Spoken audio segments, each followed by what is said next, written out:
In our previous tutorial, I demonstrated how to use magic move transitions and events. In this tutorial, I'll showcase the different transitions and events that you can use in prototypes. I've prepared 3 scenes that represent 3 slides in a slideshow. In our prototype, I'd like to be able to switch between these slides using spacebar.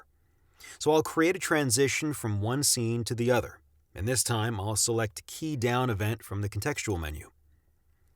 By default, this transition will be triggered when I press the space key. I can change this key by clicking here in the inspector, and then pressing a new one instead, such as the command key. In this case, I actually prefer space, so let's change it back. Now let me add 2 more transitions triggered by key down events.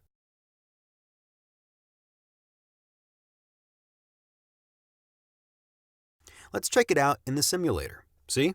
When I press the space key, the simulator transitions to the next scene. Look closely and you'll see a subtle fading effect when the transition happens due to our default magic move transition. Learn more about how to customize this type of transition in our magic move tutorial. But in this tutorial, I want to try some other predefined transitions. I'll select the first transition and change type from magic move to push left in the inspector, and change duration to 2 seconds. For the second transition, I'll go with slide in left and change the duration too. And for the last transition, let's pick jump. I'll now reopen the simulator. When I press space, push left moves both of the scenes to the left. Next, the slide in transition.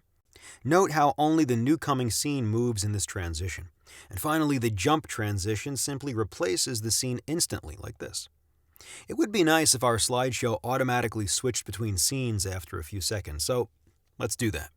We can change the trigger event of a transition right here in the inspector, just by clicking key down and changing to automatic.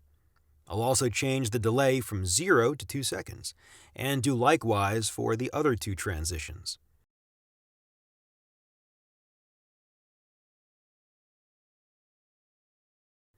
Now let's see, I haven't pressed anything, yet after 2 seconds the transition is triggered automatically. To make things even nicer, I've prepared a simple progress bar that comprises 2 ovals with an animation. And let's see how the animation looks. Learn more in our animations tutorial. Right now, I'll just copy this animated drawing and paste it into each of the 3 scenes.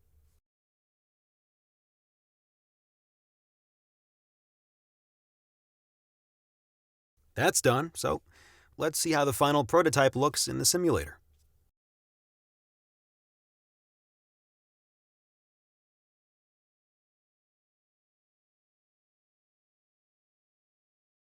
That works pretty well. Thanks for watching.